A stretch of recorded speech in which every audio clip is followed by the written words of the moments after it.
Hello, dear friend. Welcome. Today is December 18th, 2025, a quiet time of year. Perfect moment to start dreaming of a garden. Let us plan your first vegetable garden for 2026. This guide is for beginners. For gardeners in any USDA zone, we'll adapt by your local frost dates. We'll walk through the year together, one simple step at a time. No need to rush. No need to feel overwhelmed.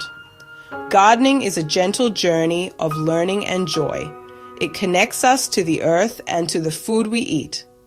This plan will help you feel prepared and confident. Our goal is simple: a small, successful vegetable garden. To feel the satisfaction of eating something we grew. Not about perfection, about trying something new, watching life sprout from a tiny seed. From dreaming in January to putting the garden to rest in fall. Each month has small, clear tasks. You can do this. I'm here to guide you. Take a deep breath and begin. January is for dreaming. The main goal this month is to plan your garden on paper before you ever touch the soil. Look outside your window. The ground may be cold or even covered in snow, but inside, we can create a vision for the abundance to come. This is the quiet, thoughtful work that sets the stage for a successful year. Find a cozy spot, grab a notebook and a warm drink. Let your imagination wander. What do you love to eat? What colors bring you joy? What shapes bring you joy? This is where your garden begins, not with a shovel, but with a dream. First, let's think about your space. Find a spot in your yard that gets at least 6 hours of direct sunlight each day. This is called full sun, and most vegetables need it to thrive. Watch the sun's path across your yard to find the best location. Will you use raised beds, or will you plant directly in the ground? You could even use large pots on a patio. Sketch a simple map of your garden area in your notebook. Mark where the sun is strongest. Decide how big your garden will be. Start small. A 4-foot by 8-foot bed is a wonderful size to begin with. Next, choose your crops. Lettuce, spinach, radishes, peas, tomatoes, bush beans, zucchini, peppers. Write these names down in your notebook next to your garden map. Research each plant a little. Find out if it is a bush type, which stays compact, or a vining type, which will need a trellis to climb. Now it is time for the fun part: ordering seeds and supplies. Look for varieties described as easy, productive, or disease resistant. Order your seeds now so they arrive in time for planting. You will also need some basic supplies. Make a list: a sturdy trowel, a garden fork, a watering can, a hose, and some garden gloves. You will also need seed starting mix and small pots if you plan to start seeds indoors. Getting everything early prevents a last-minute rush when the weather warms up. Okay, so here is your January checklist. Find a sunny spot for your garden. Decide on raised beds. Decide on containers or an in-ground plot. Draw a simple map of your garden layout. Choose 5 to 7 easy-to-grow vegetable varieties. Order your seeds from a reputable company. Make a list of tools and supplies to purchase. Begin with quiet, hopeful January. The whole year is ahead, full of possibility and green shoots. Let us dream a little. February is for preparation. Our main goal is to get everything ready for starting our first seeds indoors. The world outside is still deep in slumber, but we will create a small pocket of warmth and light inside our homes. We are about to coax life from tiny, dormant seeds. It feels like magic every single time. Gathering our supplies and setting up our seed starting station brings a tangible sense of the spring to come. First, let's organize our seeds. When your seed packets arrive, take a moment to read them. They are full of wonderful information. Find the days to maturity. Also, look for instructions on when to start the seeds indoors. For cool season crops, broccoli, cabbage, lettuce, the timing varies by zone.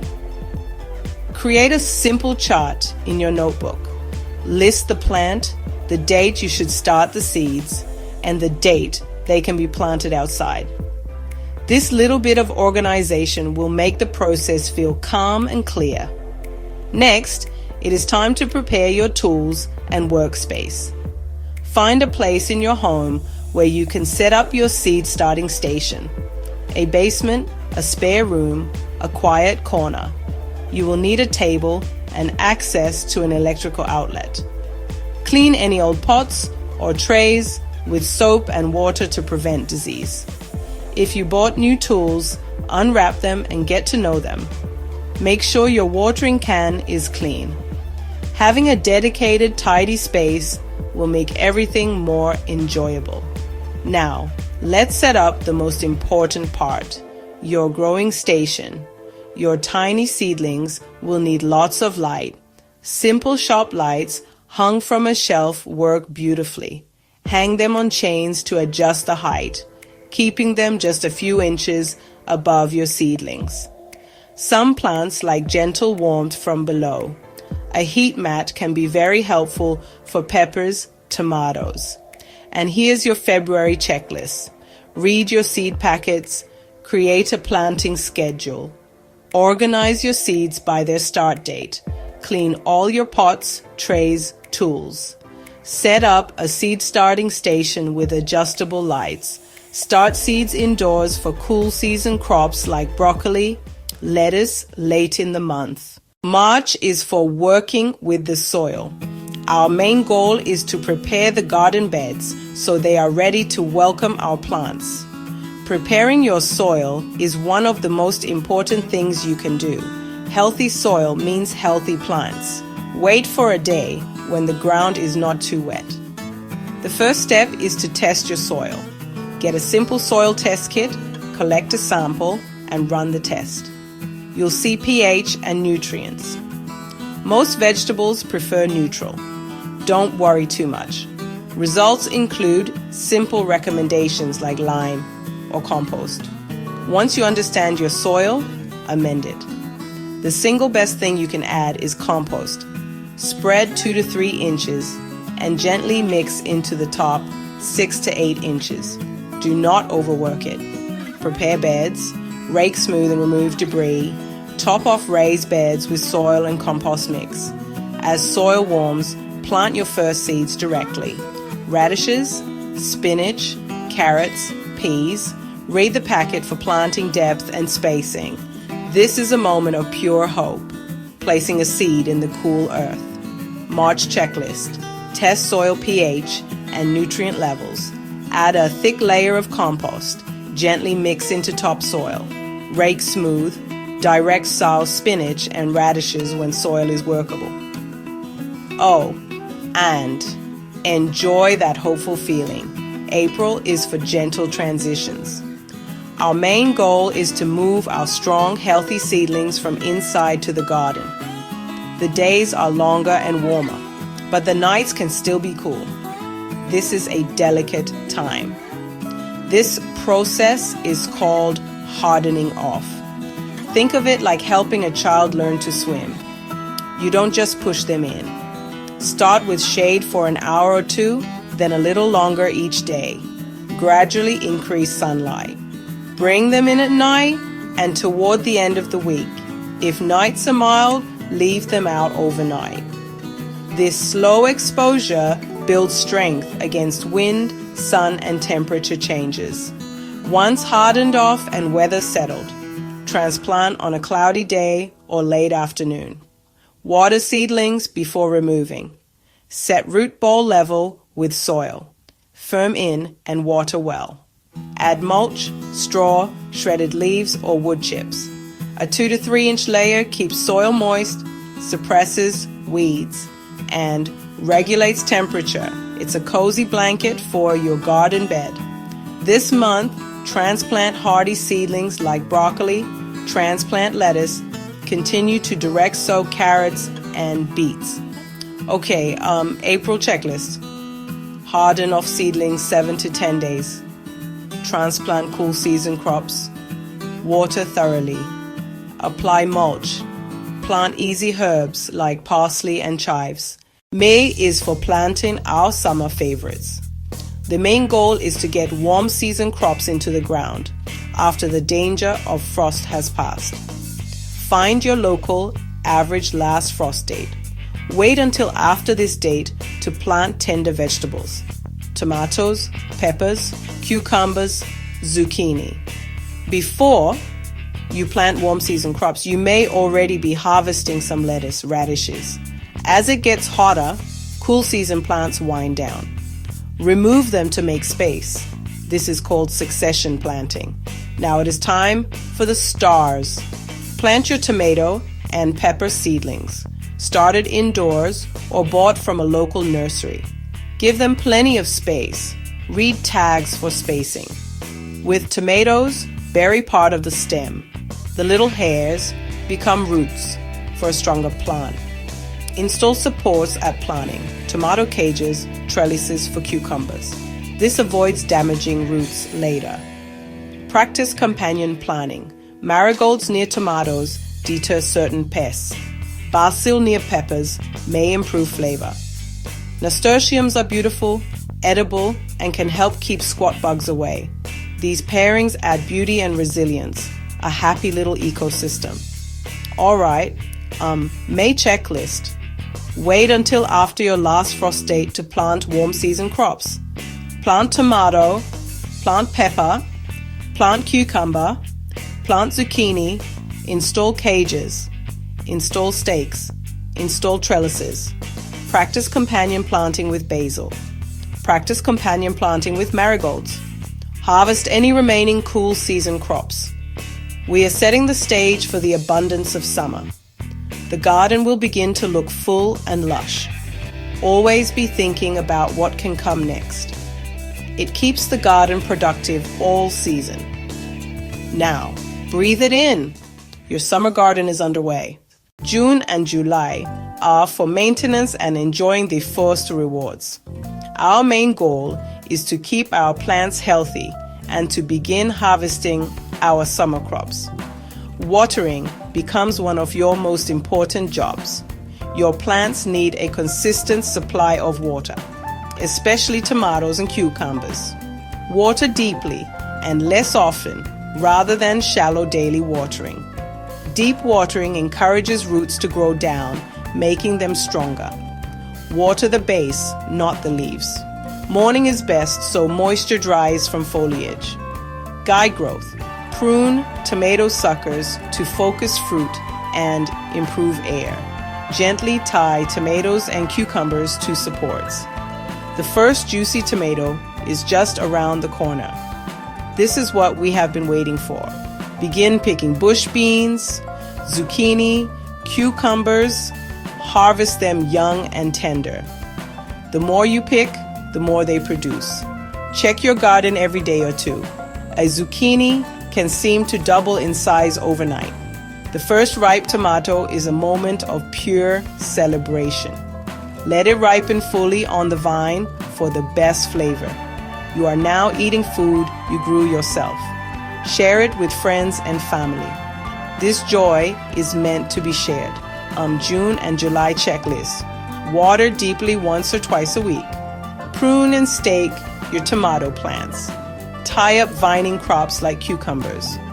Watch for common pests and remove them by hand if possible. Harvest beans, zucchini, cucumbers regularly. Begin harvesting tomatoes and peppers as they ripen. August and September are for continuing the harvest and planning for fall. August can be hot and dry in many regions. Water deeply. Refresh mulch. Give lettuce or spinach some shade during the hottest part of the day. Continue to harvest your tomatoes, peppers, and beans. The more you pick, the more you get. Start seeds for broccoli, kale, and cabbage indoors. Direct sow faster fall crops. Lettuce, spinach, radishes, even carrots. Cool September air is perfect, and many crops taste sweeter after a light frost. Think about saving seeds from heirloom tomatoes, beans, or peas. Let pods dry, shell, and store in a cool, dark place. Our August and September checklist: water consistently and refresh mulch, remove spent plants, start broccoli and kale indoors, direct sow lettuce, spinach, radishes, plant garlic and shallots in late September, save seeds from your favorite heirloom plants. October and November are for gratitude, gentle cleanup. Our goal is to tidy the garden and prepare it for winter rest. Remove tomato vines, squash plants, and beanstalks. Do not leave them over winter. Debris can harbor pests and disease. Compost healthy plant matter. If you suspect disease, put it in the trash. Feed your soil. Add a layer of compost to empty beds. Winter rains and snow will help work it in. Plant a cover crop like winter rye or clover, a living blanket that prevents erosion and adds nutrients. Turn it in come spring. Clean soil off tools, dry, and wipe metal with an oily rag. Drain hoses and store them to prevent cracking. In November, review your garden journal. What worked well? What did you learn? This reflection is valuable. Checklist: harvest remaining fall crops, kale, carrots, clear spent plants and weeds. Add a fresh layer of compost, plant a cover crop like winter rye, clean oil and store garden tools. Review your garden journal and make notes for next year. December is for rest. The main goal is simply to let the garden and the gardener rest. The earth is sleeping under a blanket of cold. The work is done.